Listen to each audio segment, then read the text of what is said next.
please welcome Cris and Camila. Gracias. ¿Esto va? ¿Funciona? Vale, pues muchas gracias por la presentación, gracias al Congreso por invitarnos a participar. Yo voy a hablar un poco del marco, independientemente de lo que han presentado ahora, de las bios y eso que parecen CVs. Estamos aquí porque tanto Cristina Noguer, Otero y yo y otras compañeras que no están aquí ahora como Jaron Rowan, Francisco Díaz, Marta Camps, Marina Gil Salazar, hace unos años empezamos esta cosa que se llama Instituto de Materialidades Políticas. Se trata de una unidad de investigación en el marco de lo académico, que lo que se propone es explorar a través de prácticas creativas entre arte, diseño y tecnología otras formas de investigar. ¿Por qué es muy guay venir detrás de Josep Lluís? Y es porque hace casi 2 años, ¿no?, empezamos una conversación un poco así como para encontrar ese camino de colaboración entre ciencia y arte-diseño, en la que él defendía esto que acaba de explicar, ¿no? El mar es un ser vivo, es un organismo que nos conecta, es algo más, ¿no?, que algo que está ahí, que veo y que parece que no me afecta. Entonces, en ese diálogo y en nuestro afán por encontrar precisamente cómo la materia y las prácticas pueden vincular cuerpos y producir cosas más allá de los datos y de la ciencia, empezamos un poco a dialogar. De ese diálogo sale lo que va a presentar hoy Cris, que es una apuesta pequeña, incipiente, os mostramos la versión beta, sobre cómo empezar a trabajar esta conciencia con el mar, ¿no? Porque es fácil el discurso, pero luego cómo lo bajas eso, ¿no? Pensamos que desde el diseño ahí tenemos una cosa muy potente que es esto que comentaba él de enactuar, de hacer de disponer materias, objetos, artefactos e instrumentos que nos permitan ver las cosas de otra manera, ¿no? De pronto, a lo mejor inventamos algo que todos, ¿no?, los instrumentos de la ciencia sabemos cómo son limitados, tienen sus sesgos. Y todo bien con eso, pero nos hacemos la pregunta de qué manera puede entrar el diseño a abrir nuevas posibilidades en ese sensible searching, en ese sensitive, ¿no? Sabiendo que somos seres sintientes, interdependientes y que ahí pasan cosas que llamamos magia a veces y a lo mejor no es magia, o sí, no lo sé, estamos abiertos a la magia.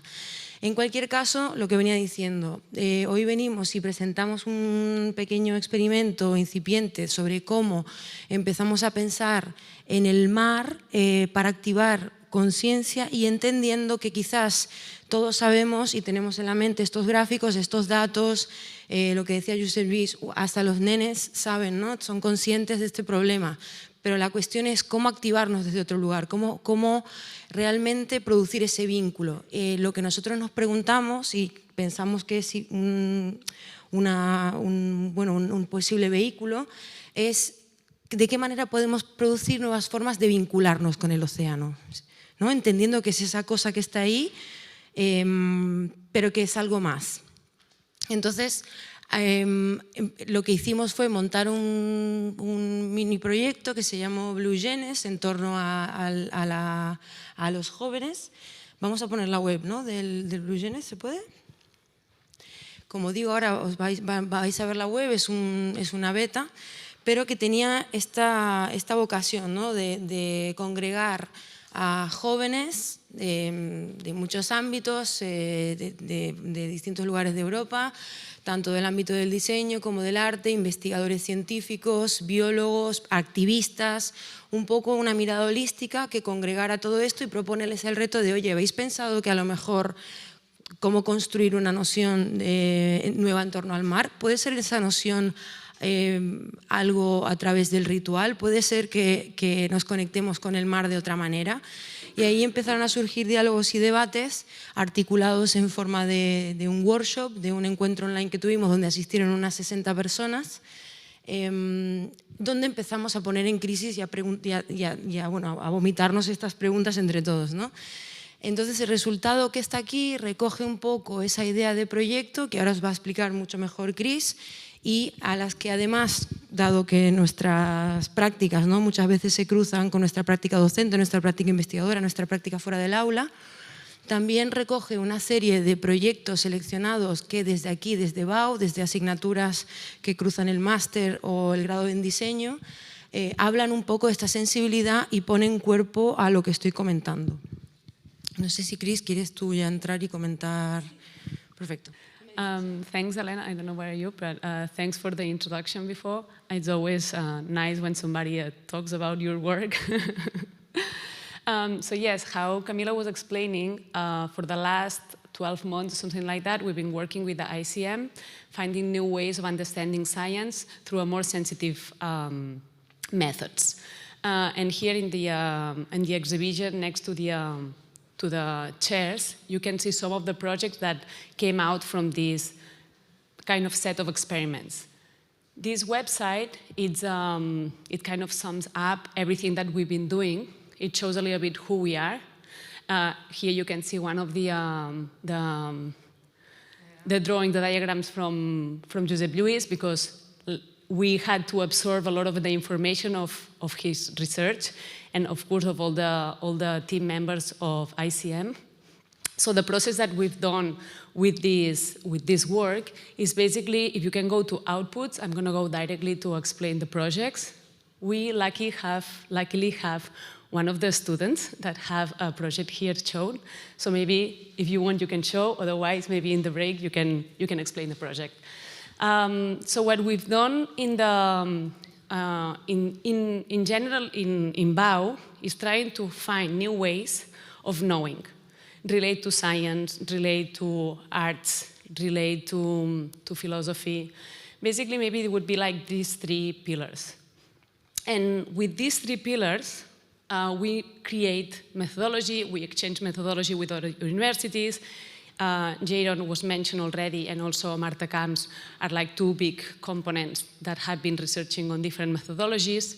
And what we're doing is trying to implement these tests and these methodologies on different situations. And this collaboration with the BAU and Institut de Ciències del Mar, it's a really good opportunity to implement these hypotheses. So basically, some of the projects here are a result of one of the classes that we teach here at BAU called Contemporary Challenges. And another one is Design Research, which is a master class. This is important because we're like researching meanwhile we're teaching, and the students also are like learning meanwhile they're experimenting. And that is a kind of a place which is sometimes complicated, but we're very lucky because the students that are working here at BAU, they are really brave, and then they can handle this approach, which is not easy to handle. So basically how we've done all these projects is first on going and doing a lot of observation on the sea, just by our own body, going there, sensing, smelling, drawing, writing, walking, just talking about what we were seeing. And then start understanding what was all the materials that were composing the experience that we were having in there. So if they're like somebody surfing, what was that thing that they were surfing? What was the sun? What was in the water itself? What were the algae in there? So almost everything, you can really like archive everything and trying to understand what are the systems that allow that thing to be there. So what are the systems that allow that material to exist? And by understanding that, you also understand what are like the harmful infrastructures that we have been creating in the last 200 years that allow all these systems to exist. And then from that point of understanding the global of the systems and the infrastructures, we start questioning if we could change these materials. So some of the products are here, for instance, would see, maybe we can go and see this one, because this one it really relates to the beginning of this sensorial experience of going to the beach. And the students, what they've done is to create a towel when you have like a listening guide, and through questions, You can just read these questions and start doing a deep listening exercise on the beach. And we think that this is really interesting, it's really important, these kind of exercises, because we go through our daily lives without thinking, without having like consciousness about what's happening around. And this is an exercise which is very simple of mindfulness and deep listening, which is a lack in our everyday life. What else? Maybe the next one can be another one that is about listening, which is this one. This one is much more complex because it's an audio guide, and it's about mythology and infrastructure. So the student, what she have done here is to draw an area here at Besòs, so it's like the coast of Barcelona, and was in an industrial part back in that time. And what she has set up is different infrastructures that remain there, and infrastructure that relates to the sea and the consumption and the development of the city itself. She here, for instance, she's drawing a kind of like a gigantic snake from a mythology, but what she talks actually, when you listen to the audio guide, she talks about the gigantic portal of the 5G that comes from Africa, and it arrived to Barcelona to spread the information through Europe, which is like a very important port, is a very important infrastructure. But also she talks about these 3 chimneys, which is an old manufacture here in Barcelona, and she talks about all these places and all these reminiscence of infrastructure, current and past, through mythology, which I think is very nice. You can listen it to in SoundCloud. Then let's talk about this project, because we're talking about materials, and in a sense we're also criticizing this infrastructure that make possible the progress that we live in. And here is a really beautiful proposal by Oxy, and what she proposed here is that there is like so many materials already on the planet, like the cities are literally a source of materials, like raw materials. We're like consuming materials, but they become raw material at the same time. So what she proposes is to use old fishing nets, and she creates a material made out of algae and mixes both materials. And by mixing these 2 materials, she creates a new material that is useful to create new garment. You can see all the samples that she made. And I think the last one, yeah, maybe the last one can be, or maybe there's like 2 more. No, down. It can be a little bit, scroll down. This one. This one came from a really close conversation between a researcher at the ICM and Sandra at BAU. She realized that when she was a kid, she used to take all the shells from the coast, and that it's forbidden, and she wondered why that is forbidden. She enjoyed it so much. And then she understood that it's because it brings pH into the water, and that helps to balance the acidity of the sea. And she understood that if the sea needs this balance, we can take all the seashells from the restaurants in the seashore and grind them down and put it back into the ocean. By doing that, like her hypothesis is to balance the acidity of the sea.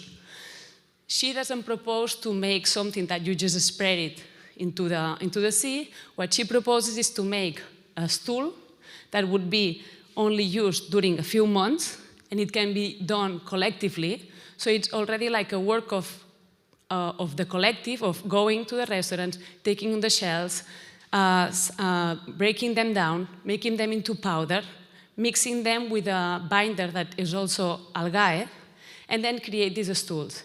And then these stools, slowly through the year, would deliver all this nutrition to the ocean to balance the acidity of the oceans. And the last one is also a very material project, which is this one, which is basically an observation. It's an observation on the Basque Country coast. as in an observation on how, again, the infrastructure that allow us to go to in such a progress left so much waste on the coast, and in this case is waste of metals. So in that table you can see all these samples are like different samples of different beaches in the Basque Country, and what he's done is to evaluate how much heavy metals they have. And he's done it with a very easy technique, which is a magnet. Like putting the magnet on the sand, he could see how many pieces, tiny pieces of metal that contain. And you can see that in there. It's that, no? That is like the piece of the magnet with all the metal around. And different places, closer or less closer to the industry, had much more levels of metal. So it's basically a project on observation. And that would be all. Thank you.